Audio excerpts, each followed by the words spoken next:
It was the Earth year 2024, and Babylon 5 was our last best hope for a quick buck. It failed. Because not many of these got sold. Let's have a look at some of them.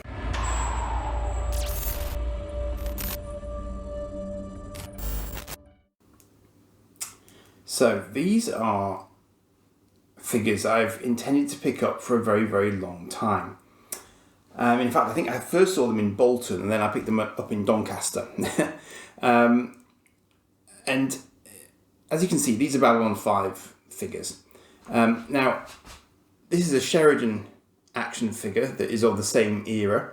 But as you can see, he's a teeny tiny guy compared to the size of A, these boxes, and B, the figures inside them. But this is a more traditional sort of action figure. These boxes are 30 centimeters tall, so if you're not going to miss them if they're vaguely on display anywhere. But the action, these guys weren't bad either. And he's actually quite a big scale in and of himself, but he's not articulated particularly. I mean, yes, legs. Yes, shoulder joints, but that's about it. But he's actually pretty. He's not a bad mould. He's fairly recognisable, as Sheridans go, and he's got his link on his hand. Fair dues. So yeah, not bad. These ones I've never had before. I also just wanted to briefly show you these as well because I don't know anything about these to speak of, but they were relatively reasonable.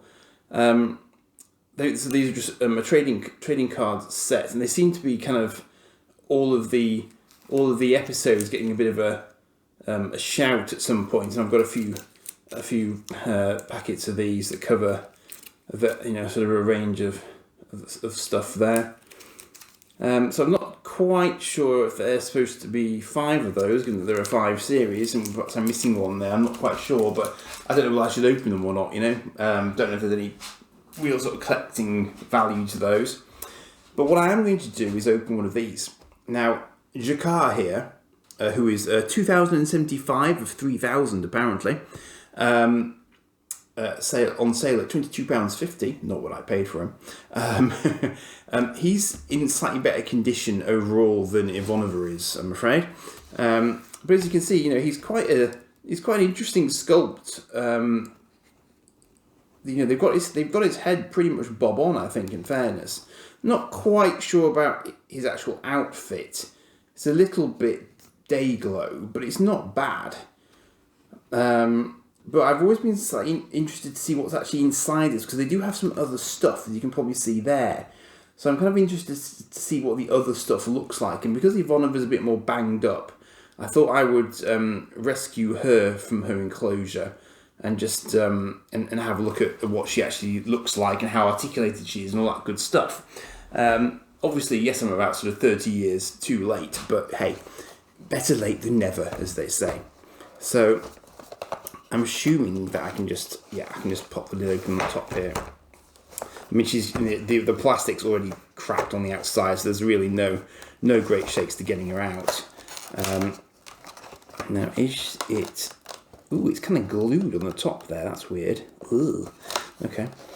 I assume you can actually look down through the top to see who's in there, it would seem. So let's see. How do we do this? Can we just take her straight out? Yes, we can. Okay. There we go. That was easy. So there she is. And actually, I mean, that's the box is what it is, but it's kind of preserved it. She's actually 53 of 3,000, so she's quite an early one. So accessories include space station model display stand. It's an exclusive premiere limited edition. Okay, collector's series. Okay, we get it. It's special. Yes, fully posable action figure. Well, we're about to discover that. I liked that when I saw it. Ages 4 to 104. That's nice. I like that. That's a cute touch. That suggests it's produced relatively late in the series run. So I haven't actually looked for a year. So Angel Toys Limited were the distributors in England, it would appear. Copyright 1997. Yeah, that feels about right. That's probably kind of season 3 kind of territory, I would think. Which makes maybe even a bit later actually. I haven't really thought about her uniform before now, so maybe Yeah. Yeah, so the middle of season 3 then, a bit later than that. Okay. So, that was the box. Let's have a look at Susan. So, we've got this. Now, is this supposed to be a stand, I wonder? This looks to be attached. I'm just wondering if I can just slot it out of there. How seriously did they take their security, I wonder? Well, I might just leave that on for the sake of completion. Because I don't really need to take it out as such, but I guess that the idea was you put this, it's the ickiest, tiniest Babylon 5 model you've ever seen in your entire life. I laughed when I saw that from outside the box. I think that's supposed to be a model of the station, and it is, but it is tiny.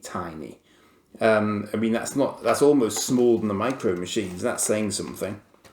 So, very sort of cloth outfit on her. She's got her ponytails there at the back, which is perfectly fine. Her head moves. Yep. It's a bit of head movement. Now, are her arms fixed in position, I wonder? Can I get enough movement off it? Because she's very well attached. I mean, they've gone to some lengths to make sure that she stays put. So, I guess even then they were sort of worried about kids messing with them. We've got a little sort of exclusive premiere tag on the side there, character collectibles series. Babylon 5 logo on as a belt buckle. I'm not sure if that's show accurate or not. In fact, it feels like that's just a sticker that's been applied to it. So I don't know about that.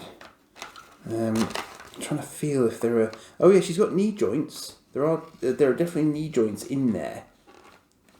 So she can definitely move the knee. And actually, yeah, I can feel elbow joints as well. So she is quite articulated, in fairness to them. She's got. I was about to try and pull that through, then I realised that her thumbs were going to go bye-bye if I try and move that.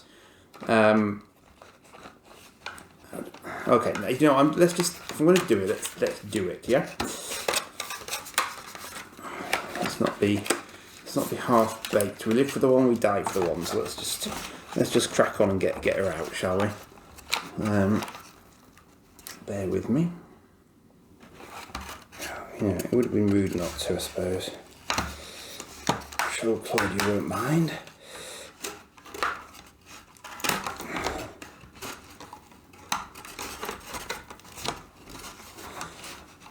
I don't think that these are ever going to have huge collectible value. In any event, if they do, then I've just increased the value of everybody else's. So I'm taking a view here.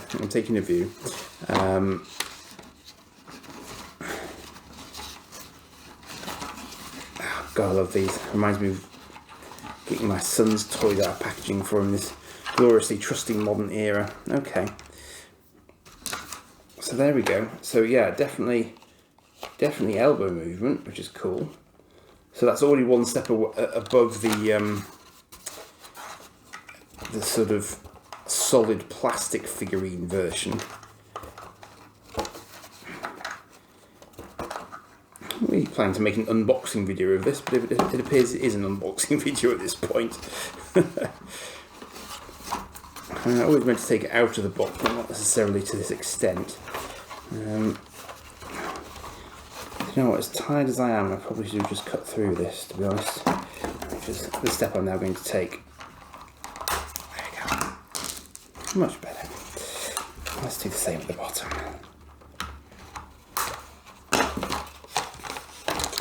Okay. Nearly there. Not quite. Okay.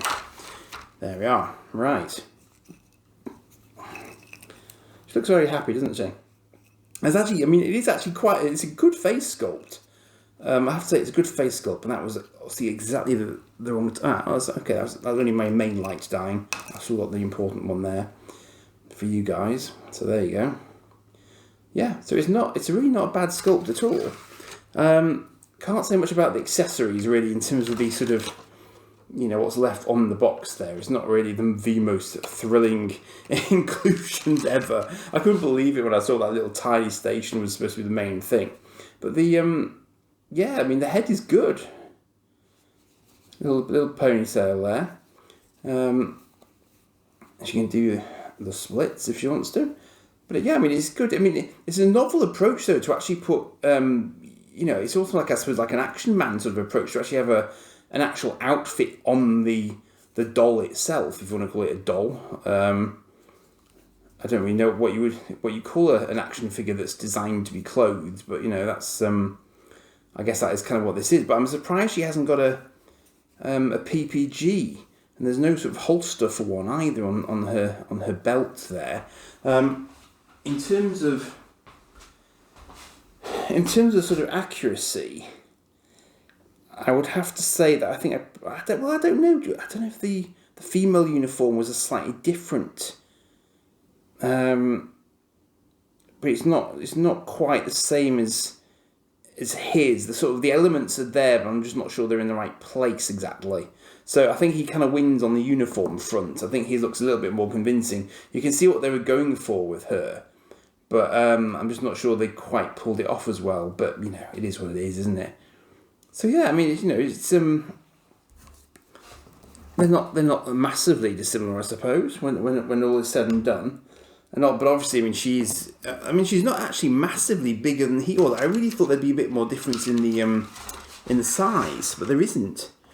So yeah. So if you've ever been at all vaguely curious about what they look like alongside each other, that's what they look like. That's defeated about the same level there. But they're both very sort of recognisable as who they're supposed to be. So you can't really knock it. Fair dues to them. Yeah, I'm glad I picked it up just to have a look at them if nothing else.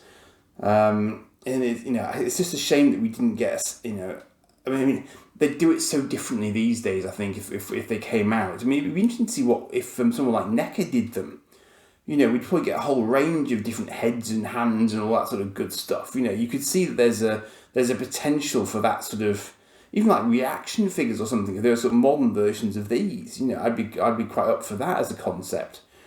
But these are not expensive to pick up, and there's a very interesting auction up at the moment at the time of recording actually for a whole slew of these. And these were interesting because you also got little ships with them that were slightly bigger than the Micro Machines, and again, the ships from the Babylon 5 universe, there just weren't any. Micro Machines were your lot, and even then you didn't get some in the normal sets. Sometimes you had to get these figures to actually get certain ships in any way, shape or form. I've seen people do obviously sort of 3D prints and stuff of others since then, but it's still quite slim pickings really. Which again is a shame because it was the first CGI space show. They used CGI a lot, so it meant that we got a lot more different ships than you would normally see, which is one of the things I really appreciated about the series. And so the ability to do physical models like Eagle Moss did for Star Trek is there, but for some reason, maybe because Warner Brothers didn't want to give the license to anyone, they've just never turned up. But time may change that. You never know. So I just thought I would show those of you who follow the Babylon 5 videos those as a matter of interest, and do have a look on the channel because there are some earlier videos where I looked at the Micro Machines. But if you'd like me to look at the Micro Machines again, I can do that because they're all sort of displayed now, and I do still have some in boxes as well if you were interested in that. So let me know in the comments if you'd like to see some of those again, and I can add that to my seemingly growing list. So that's it for now. Cheers, and do like and subscribe.